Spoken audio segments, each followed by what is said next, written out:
আহসান মঞ্জিল, যার কথা মাথায় আসলেই আমাদের প্রথমত একটি বিশাল গোলাপি রঙের রাজপ্রাসাদের কথা মাথায় আসে।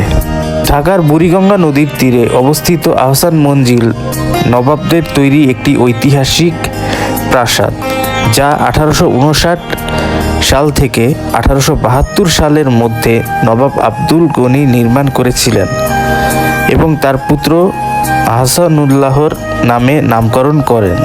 1888 সালের টর্নেডোতে ক্ষতিগ্রস্ত হওয়ার পর গম্বুজ সহ এটি পুনরায় নির্মিত হয়। বর্তমানে এটি একটি জাদুঘর।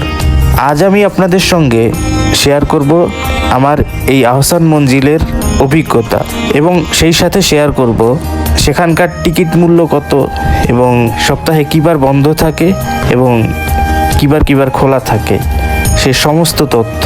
তো বন্ধুরা, চলুন মূল ভিডিওতে যাওয়া যাক। তো বন্ধুরা, আহসান মঞ্জিল শনিবার থেকে বুধবার সকাল 10:30 থেকে বিকেল 5:30 পর্যন্ত এবং শীতকালে 4:30 পর্যন্ত খোলা থাকে এবং শুক্রবার বিকেল 3টা থেকে রাত 7:30 বা 8টা পর্যন্ত খোলা থাকে। বৃহস্পতিবার সাপ্তাহিক বন্ধের দিন। আমরা শবে বরাতের দিনে গিয়েছিলাম, কিন্তু সেদিন আমরা আহসান মঞ্জিল বন্ধ দেখেছিলাম। সেদিন তাদের সাপ্তাহিক ছুটি, অর্থাৎ বৃহস্পতিবারও ছিল না। অর্থাৎ বন্ধুরা, তোমরা জানতেই পারছো যে বিভিন্ন শবে বরাত বা এই টাইপের ছুটির জন্য আহসান মঞ্জিল বন্ধ থাকে। তাই আমরা বাধ্য হয়ে শুক্রবার দিন গিয়েছিলাম। এবার বলা যাক আহসান মঞ্জিলে কিভাবে যাবেন। ঢাকার সদরঘাটগামী যে কোনো বাসে উঠে জগন্নাথ ইউনিভার্সিটির কাছে ভিক্টোরিয়া পার্কের সামনে নেমে যেতে হবে।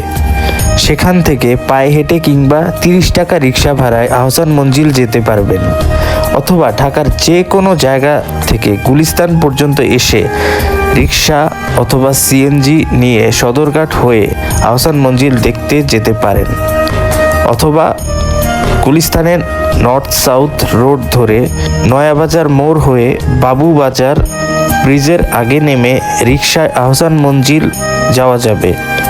এছাড়া ঢাকার যে কোনো জায়গা থেকে সিএনজিতে করে সরাসরি চলে আসতে পারবেন আহসান মঞ্জিল। এবার আহসান মঞ্জিলে প্রবেশের টিকিট মূল্যের কথা বলা যাক।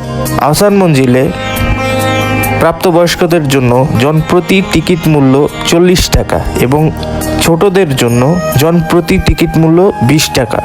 তো বন্ধুরা, এবার আমি তোমাদের সঙ্গে শেয়ার করব যে সেখানে কি রয়েছে, আহসান মঞ্জিলে কি পুরাতন নিদর্শন রয়েছে। তো সেগুলোই আমি আমার এই ব্লগে তোমাদের সঙ্গে শেয়ার করব। তো চলো দেরি না করে মূল ভিডিওতে যাওয়া যাক।